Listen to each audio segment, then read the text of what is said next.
baca Al-Fatihah, waladhdallin. Ada yang diem sekarang Pak, tahiyatul akhir kan gini. Sekarang banyak gini Pak.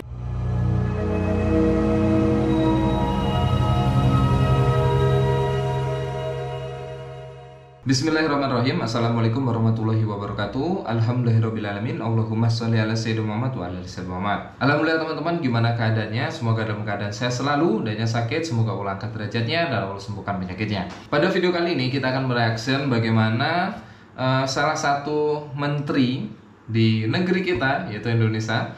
Ada salah satu menteri perdagangan, yaitu Bapak Zulkifli Hasan, yang menggunakan syariat Islam, yaitu sholat sebagai bahan candaan dan bahan lawakan. Nah, bagaimana videonya? Mari kita simak video berikut ini. Sini aman, sini. Yang jauh-jauh ada loh yang berubah. Jadi kalau sholat maghrib baca Al-Fatihah, waladhdallin. Ada yang diem sekarang Pak. Ada yang diem sekarang. Ada Pak sekarang diem. Loh, kok nggak ada? Ada yang diam sekarang banyak. Saking cintanya sama Pak Prabowo itu. Ya kan? Itu kalau tahiyatul akhir Pak Yai kan gini Pak Yai. Tahiyatul akhir kan gini. Sekarang banyak gini Pak. Banyak gini. Itu Pak, teman-teman begitu Pak. Saking apa itu ya? Itu. Ya Pak Yai ya. Alhamdulillah sini enggak ya. Itu. Saya kira itu saudara. Nah, itu dia tadi bagaimana menteri kita yang terhormat Bapak Zulkifli Hasan dengan penuh kesadaran dan logika yang masih sangat terkendali membuat rukun sholat menjadi bahan bercandaan. Sebenarnya teman-teman, kita bercanda di syariat Islam tuh gak ada masalah kok. Bahkan kita berpolitik pun di Islam tuh gak ada masalah. Rasulullah SAW pun dan para sahabat mengajarkan kita untuk bisa berpolitik dan mengatur strategi bagaimana kita kedepannya menyusun suatu negara ataupun sebuah golongan dan kelompok. Itu nggak ada masalah, di Islam pun sangat diperbolehkan. Tetapi kalau sudah dalam segi syariat dipakai bahan bercandaan, ini sholat loh. Sholat itu adalah salah satu tiang agama. Jika sholat kita rusak, maka amalan kita semuanya setelah sholat akan rusak juga. Bagaimana Allah akan menghisab jika kita tidak sholat subuh dan sholat asar? Itu kunci daripada sholat 5 waktu. Nah, sekarang tiang agama pun, yaitu sholat aja dipakai bahan bercandaan, diolok-olok. Padahal teman-teman, di surat At-Taubah ayat 65 sampai dengan 66 Allah berfirman, dan jika kamu tanyakan kepada mereka tentang apa yang mereka lakukan itu, tentu mereka akan menjawab, sesungguhnya kami hanya bersenda gurau dan bermain-main saja. Tapi katakanlah, apakah Allah, ayat-ayatnya dan Rasulnya kamu selalu berolok-olok? Tidak usah kamu meminta maaf, karena sesungguhnya kamu telah kafir setelah kamu beriman. Jadi teman-teman, di surat At-Taubah ini udah dijelaskan, kita tidak boleh menggunakan syarat Islam.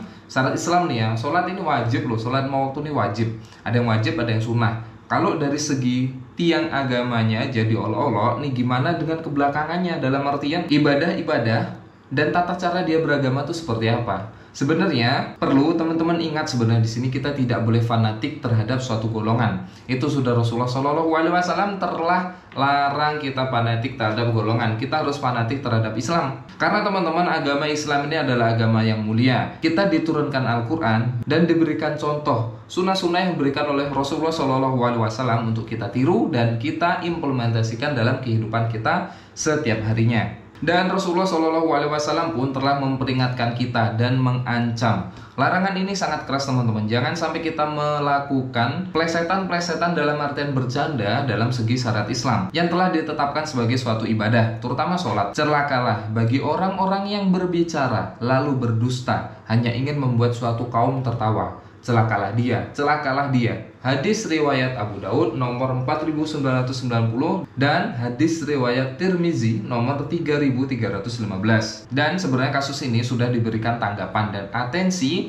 oleh wakil presiden kita, yaitu Kiai Haji Ma'ruf Amin. Urusan Amin itu kan tidak berarti caleg ya. Amin itu dari dulu sudah ada. Kalau orang bilang waladhdallin ya mesti Amin ya. Terus apa diganti? Ya nggak mungkin lah. Dan itu semua orang tahu kok. Apa diganti Qabul? Saya kira itu nggak usah. Aduh lah, kita soal seperti itu ya apa ya?